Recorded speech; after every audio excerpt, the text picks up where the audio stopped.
नमस्कार दोस्तों, स्वागत है हमारे YouTube चैनल विद्या जीएस फाउंडेशन में। आज हम क्या करने वाले हैं?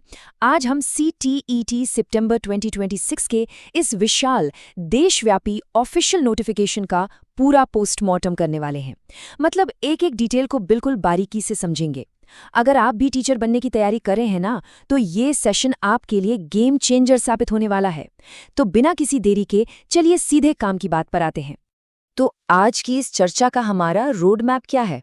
बहुत ही सिंपल है। हम मुख्य तिथियों से शुरुआत करेंगे, फिर आवेदन के नियम और फीस देखेंगे। इस बार जो दो बड़े और चौंकाने वाले बदलाव हुए हैं, उन पर बात करेंगे। परीक्षा का पैटर्न और योग्यता समझेंगे और आखिर में बात करेंगे रिजल्ट्स और आगे की राह की। चलिए, सबसे पहले और सबसे ज़रूरी चीज़ से शुरू करते हैं। CTET 2026 की मुख्य तिथियां और हमारी अर्जेंट टाइमलाइन। देखिए, यहाँ टाइमिंग बहुत क्रूशियल है।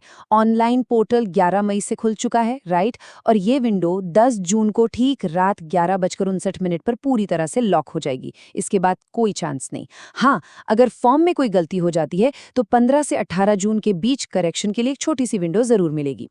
और हमारी सबसे बड़ी तारीख 6 सितंबर, जो कि संभावित परीक्षा तिथि है।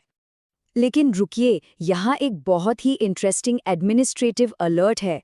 मान लीजिए अगर कैंडिडेट्स की संख्या अचानक बहुत ज़्यादा बढ़ जाती है ना, तो CBSE ने शनिवार 5 सितंबर का दिन भी as a backup plan reserve करके रखा है। तो मेंटली हमें 5 और 6 सितंबर दोनों ही तारीखों के लिए खुद को तैयार रखना होगा। अपडेट्स तो हमें पता चल गईं। अब आते हैं दूसरे सेक्शन पर। फॉर्म भरना कैसे है, यानी आवेदन के नियम, फीस और ज़रूरी प्रक्रिया। अप्लाई करने का ये एकदम फुल प्रूफ तरीका है। सबसे पहले प्लीज इन्फॉर्मेशन बुलेटिन को ध्यान से पढ़ें। फॉर्म भरने के लिए सिर्फ और सिर्फ ऑफिशियल पोर्टल ctet.nic.in या cbse.gov.in का ही इस्तेमाल करें। और हाँ, एक बात और, फीस का पेमेंट पूरी तरह से डिजिटल होगा, डेबिट कार्ड, क्रेडिट कार्ड या नेट बैंकिंग से। कैश का यहाँ कोई काम नहीं है। अब अगर हम फीस स्ट्रक्चर पर नज़र डालें तो यहाँ एक बहुत ही स्मार्ट स्ट्रैटेजी समझ आती है। जनरल और OBC के लिए एक पेपर की फीस 1000 रुपये है, लेकिन दोनों पेपर की 1200। SC, ST और दिव्यांग उम्मीदवारों के लिए ये 500 और 600 रुपये है। तो थोड़ा सा कैलकुलेशन लगाएं तो दोनों पेपर एक साथ देना फिनेंशियली काफ़ी ज़्यादा समझदारी है। खासकर अगर हम सुप्रीम कोर्ट के नए प्रमोशन रूल्स को देखें तो एक ही झटके में दोनों पेपर पास कर लेना आगे चलकर बहुत काम आने वाला है। ओके, अब आते हैं आज के सबसे क्रिटिकल पार्ट पर। इस बार दो बहुत ही बड़े बदलाव हुए हैं जिन पर आपको खास ध्यान देना है। ये एक सीरियस अलर्ट है। जैसा कि हम जानते हैं, CTET कोई छोटा मोटा एग्जाम नहीं है। ये पूरे इंडिया में एक साथ 132 अलग अलग शहरों में कंडक्ट कराया जाता है। इमेजिन कर सकते हैं इसका स्केल। और यहीं पर CBSE ने अपना पहला बड़ा नियम बदला है। और वो बदलाव ये है कि अब आप अपनी पसंद का एग्जाम सेंटर या शहर चूज नहीं कर सकते। जी हाँ, पोर्टल से शहर चुनने का ऑप्शन बिल्कुल हटा दिया गया है। पुरानी व्यवस्था खत्म। अब CBSE रैंडम तरीके से आपको शहर अलॉट करेगा और एक बार सेंटर मिल गया तो उसे बदलने की कोई भी रिक्वेस्ट एंटरटेन नहीं की जाएगी। दूसरा बड़ा बदलाव भाषाई दायरे को लेकर है और ये काफी पॉजिटिव है। भाषाओं की संख्या जो पहले 20 हुआ करती थी, उसे बढ़ाकर अब सीधा 27 कर दिया गया है। ये समावेशी शिक्षा की तरफ एक बेहतरीन कदम है। तो नई भाषाएं कौन सी हैं? बोडो, डोगरी, कश्मीरी, कोंकणी, मैथिली, संथाली और सिंधी, ये 7 नए रीजनल लैंग्वेजेस ऐड की गई हैं। रूल अभी भी वही है कि आपको इन 27 में से कोई 2 भाषाएं चुननी हैं जिनमें आपकी पकड़ सबसे मजबूत हो। तो अपनी स्ट्रेंथ के हिसाब से बहुत ही सोच समझकर इनका चुनाव कीजिएगा। चलिए आगे बढ़ते हैं परीक्षा का पैटर्न, एलिजिबिलिटी और हमारे सिलेबस की तरफ। आखिर इस एग्जाम में बैठने के लिए चाहिए क्या? एलिजिबिलिटी के रूल्स सच में बहुत ही फ्लेक्सिबल हैं। सबसे अच्छी बात, कोई एज लिमिट नहीं है, कोई मैक्सिमम या मिनिमम आयु सीमा नहीं।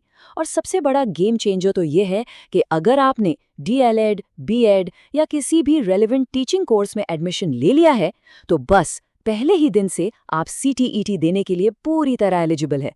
और हाँ, अटेम्प्ट्स की भी कोई लिमिट नहीं है। आप जितनी बार चाहें एग्जाम दे सकते हैं। एग्जाम की पैटर्न की बात करें तो इसमें कोई फेरबदल नहीं है। ये अभी भी पूरे 150 नंबरों का एक सॉलिड चैलेंज है। पासिंग मार्क्स जनरल कैटेगरी के लिए 90 हैं और बाकी वर्गों के लिए 82। पेपर 1 और पेपर 2 दोनों में सब्जेक्ट्स का जो स्ट्रक्चर है वो बिल्कुल पुराने साइकिल्स की तरह ही रखा गया है। एक बात मैं यहाँ बिल्कुल क्लियर कर दूं, प्लीज सोशल मीडिया की अफवाहों पर मत जाइएगा। सिलेबस में कोई बिल्कुल भी कोई बदलाव नहीं हुआ है। आपकी तैयारी स्ट्रिक्टली पुरानी एनसीईआरटी किताबों पर ही बेस्ड होनी चाहिए, वही आपका ब्रह्मास्त्र है। तो अब हम आ गए हैं अपने आखिरी सेक्शन पर, रिजल्ट्स और आगे की राह, मतलब हमारी फाइनल स्ट्रैटेजी और सफलता का क्या प्लान होना चाहिए। ऑफिशियल बुलेटिन के हिसाब से देखें तो सितंबर के इस एग्जाम के रिजल्ट्स अक्टूबर 2026 के अंत तक आ जाने की पूरी उम्मीद है। और एक छोटी सी टिप याद रखिएगा, आपके जो एडमिट कार्ड्स हैं वो एग्जाम से ठीक 2 दिन पहले ही वेबसाइट पर अवेलेबल होंगे, उससे पहले नहीं। अब देखिए, ये जो सीटीईटी का सर्टिफिकेट डिजी लॉकर में आता है ना, इसकी वैलिडिटी लाइफ टाइम होती है, पूरी जिंदगी भर के लिए। इसीलिए हमारी अप्रोच ये नहीं होनी चाहिए कि बस किसी तरह 90 नंबर ले आएं और पास हो जाएं। बिल्कुल नहीं। हमारा टारगेट पहली ही बार में 130 प्लस का एक डोमिनेंट स्कोर अचीव करने का होना चाहिए। तो दोस्तों, ऑफिशियल नोटिफिकेशन आ चुका है, टाइमर ऑन हो गया है और नया रोड मैप हमारे सामने बिल्कुल क्लियर है। अब बस एक ही सवाल बचता है और वो आपको खुद से पूछना है, क्या आपकी तैयारी उस लेवल की है कि 6 सितंबर को आप इस एग्जाम को क्रैक कर सके?